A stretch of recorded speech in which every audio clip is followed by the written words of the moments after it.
जय हिंद प्यारे बच्चों।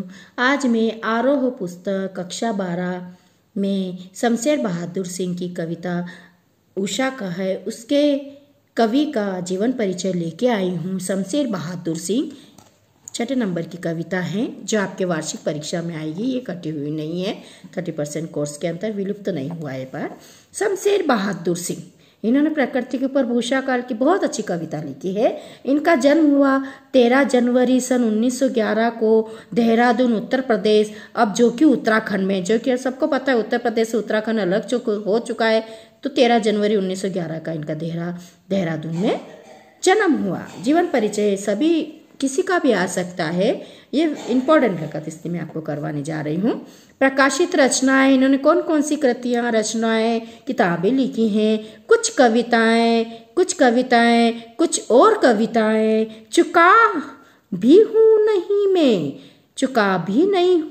मैं, इतने पास अपने बात बोलेगी, जो भी बात है वो बोलेगी, उसके ऊपर भी इन्होंने रचनाएं लिखी है। काल तुझसे होड़ है मेरी, उर्दू हिंदी कोश का संपादन भी इन्होंने किया। सम्मान इनको कौन कौन से मिले हैं बच्चों, सब लिखना पड़ता है जीवन परिचय में। जन्म, रचनाएं, सम्मान और इनका निधन, और इन्हें साहित्य के क्षेत्र में कौन कौन सी अपनी छवि प्रस्तुत करी है, इसके बारे में सब में लिखना पड़ता है। सम्मान साहित्य अकादमी तथा कबीर सम्मान सहित अनेक पुरस्कारों से सम्मानित हैं। शमशेर बहादुर सिंह, निधन इनका हुआ है सन 1993 में, अहमदाबाद में इनका निधन हो गया। तुमने धरती का पद्य पढ़ा है, उसकी सहजता प्राण है। खुद को उर्दू और हिंदी का दोआब मानने वाले शमशेर की कविता एक संधि स्थल पर खड़ी है। यह संधि एक और साहित्य, चित्रकला और संगीत की है, तो दूसरी ओर मूर्तता और अमूर्तता की तथा ऐन्द्रिय और ऐन्द्रियतर की है। विचारों के स्तर पर प्रगतिशील और शिल्प के स्तर पर प्रयोगधर्मी कवि शमशेर सिंह की पहचान एक बिंब धर्मी कवि के रूप में हुई है। मतलब बिंब, दृश्य बिंब बन जाता है। इनकी कविताओं को पढ़ने से ऐसा लगता है कि हमारे सामने ही दृश्य प्रस्तुत हो रहा है। दृश्य बिंब, श्रव्य बिंब, जो बिंब होते हैं वो बिंब प्रदर्शित होते हैं इनकी कविताओं में, कहने का तात्पर्य है। उनकी यह बिंब धर्मिता शब्दों में रंग, रेखा, स्वर और कुची की अद्भुत कशिदाकारी का माध्य रखती है।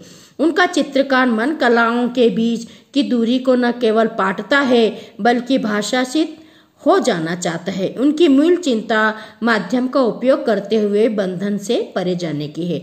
ओ माध्यम, क्षमा करना कि मैं तुम्हारे पार करना चाहता हूँ। कथा और शिल्प दोनों ही स्तरों पर उनकी कविता का मिजाज अलग है। उर्दू शायरी के प्रभाव से संज्ञा और विशेषण से अधिक बल सर्वनामों में दिया है, क्रियाओं में दिया है, अव्ययों तथा मुहावरों को दिया है। उन्होंने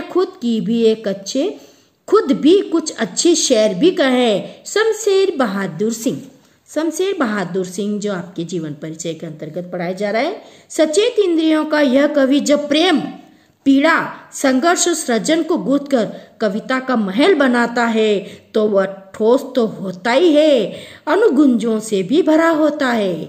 वह पाठक को न केवल पढ़े जाने के लिए आमंत्रित करती है बल्कि सुनने और देखने को भी लालायित करती है। ये है ऐसे हमारे शमशेर बहादुर सिंह। बहुत अच्छी कविता लिखी है इन्होंने। 12वीं क्लास में उषा कविता बहुत सुंदर रूप से प्रस्तुत करी है।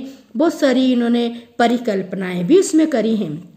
प्रयोगवादी 1943 से प्रारंभ कविता शिल्प संबंधी कुछ बहुत से प्रयोग लेकर आई। नए बिंब लाए, नए प्रतीक लाए, नए उपमान लाए, कविता के उपकरण बने। यहाँ तक कि पुराने उपमानों में भी नए अर्थ की चमक भरने का प्रयास प्रयोक्ता कवियों ने किया है। अपना आस पड़ोस की कविता का हिस्सा बना। प्रकृति में होने वाले परिवर्तन मानवीय जीवन चित्र बनकर अभिव्यक्त हुआ। प्रस्तुत कविता उषा सूर्योदय के ठीक पहले से ही मानी पल पल परिवर्तित प्रकृति का शब्द चित्र है। जो उषा कविता के बारे में मैं आपको अगले पार्ट में पढ़ाऊंगी। अभी तो अपन ने शमशेर बहादुर सिंह का जीवन परिचय, जो कि आपको 60 या 80 शब्दों में परीक्षा में लिखना पड़ता है, 3 नंबरों का आता है। तो इसका IMP MP है, मोस्ट इम्पोर्टेंट है, महत्वपूर्ण है। इसे तैयारी करें, वार्षिक तैयारी।